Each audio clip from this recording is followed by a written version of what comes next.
ప్రపంచ పర్యావరణ దినోత్సవం పురస్కరించుకుని ఆంధ్రప్రదేశ్ కాలుష్య నియంత్రణ మండలి ధరిత్రి రక్షిత సమితి ఆధ్వర్యంలో భారీ ర్యాలీ అవగాహన సదస్సును నిర్వహించారు. బానుగుడి జంక్షన్ నుండి ఏఎస్పీ మనీష్ దేవరాజ్ పాటిల్ చేతుల మీదుగా జెండా ఊపి ర్యాలీని ప్రారంభించడం జరిగింది. ఈ కార్యక్రమంలో ఆంధ్రప్రదేశ్ కాలుష్య నియంత్రణ మండలి ధరిత్రి రక్షిత సమితి ఆధ్వర్యంలో అన్ని ఇండస్ట్రీలు మరియు ఎన్సీసీ విద్యార్థులు భారీ ఎత్తున పాల్గొని జేఎన్టీకే వరకు ప్లకార్డులు పట్టుకుని స్లోగన్స్ చెప్తూ ప్రజలకు అవగాహన చేయడం జరిగింది.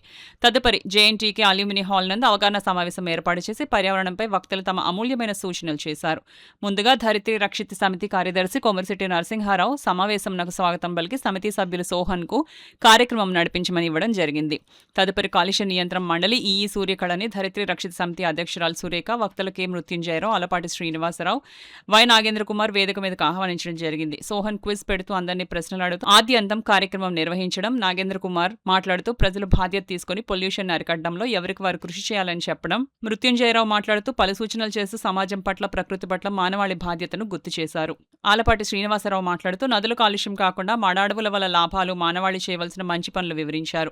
తదుపరి సురేఖ మాట్లాడుతూ 2010 సంవత్సరం నుండి ఇటువంటి కార్యక్రమంలో పొల్యూషన్ కంట్రోల్ బోర్డు వారితో కలిసి చేస్తూ ప్రజలకు మంచి సందేశాలు, అవగాహనలు కల్పిస్తూ పర్యావరణంపై తమ సమితి చేస్తున్న కార్యకలాపాలు వివరించి వచ్చిన వారందరికీ బాధ్యతలు గుర్తు చేశారు.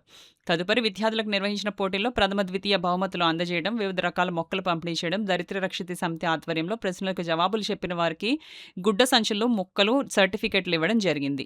నేను ఎర్స్ట్వైల్ ఈస్ట్ గోదావరి డిస్ట్రిక్ట్స్ 3 జిల్లాలకి కూడా నేనే ఆఫీసర్నండి. మేము ఆఫీస్ ఇక్కడ కాకినాడ నుంచి ఆపరేట్ చేస్తాం 3 జిల్లాలకి కూడాను. మేము ఇటువంటి ప్రోగ్రామ్స్ ప్రతి సంవత్సరం కూడా వరల్డ్ ఎన్విరాన్మెంట్ డే సందర్భంగా చేస్తూ ఉంటాము. I extend my warm greetings to all on behalf of AP pollution control board. ఇది అండి షేర్డ్ రెస్పాన్సిబిలిటీ. యాక్చువల్గా అందరూ కూడా దీన్ని తీసుకొని మన రెస్పాన్సిబిలిటీగా ఫీల్ అయ్యి చేయవలసిన బాధ్యత అందరికీ ఉంది. ఇదేంటంటే మొక్కలు ఎక్కువ నాటాలి, ప్లాస్టిక్ యూజ్ చేయకూడదు, గుడ్డ సంచులు మాత్రమే వాడాలి, ఇలా అన్నీ కూడాను we have to feel it is our shared responsibility. So అందరూ కూడాను దాన్ని బాధ్యతగా తీసుకొని చేయవలసిందిగా ఈరోజు మనం కమిట్మెంట్ తీసుకోవాలండి. ఒక అవేర్నెస్ క్యాంపెయినింగ్ జరుపుకుంటున్నాము. దానిలో సందర్భంగా 2010 సంవత్సరం నుంచి ఆంధ్రప్రదేశ్ కాలుష్య నియంత్రణ మండలి కాకినాడ వారి సహకారంతో పర్యావరణ పరిరక్షణ ధ్యేయంగా ఏర్పడినటువంటి ధరిత్రి రక్షిత సమితి వారు కూడా వాళ్ళతో అసోసియేట్ అయ్యి పొద్దున్న బానుగూడ జంక్షన్ నుంచి ర్యాలీగా పర్యావరణం మీద అవగాహన కల్పిస్తూ జేఎన్టీయూ అల్యూమిని ఆడిటోరియంలో ఇక్కడ సమావేశపరిచి ఇక్కడ వక్తల చేత మన పర్యావరణ విలువల కోసం ఎలా మనం సంరక్షించాలి, దాన్ని మనం ఎలా ముందుకు తీసుకెళ్ళాలి, ఇవన్నీ కూడా చెప్పడం జరుగుతుంది. దీనిలో భాగంగా పొల్యూషన్ కంట్రోల్ బోర్డు వాళ్ళు పిల్లలకి కొన్ని quiz, drawing competition, essay writing కూడా కండక్ట్ చేయడం జరిగింది గత 2-3 రోజుల నుంచి. సరే, అందరికీ కూడా ఇది మన యొక్క పర్యావరణాన్ని పరిరక్షించడం అనేది మన యొక్క ప్రాథమిక బాధ్యతగా గుర్తించి ప్రతి ఒక్కళ్ళు కూడా ముందుకెళ్తారని నేను ఆశిస్తున్నాను.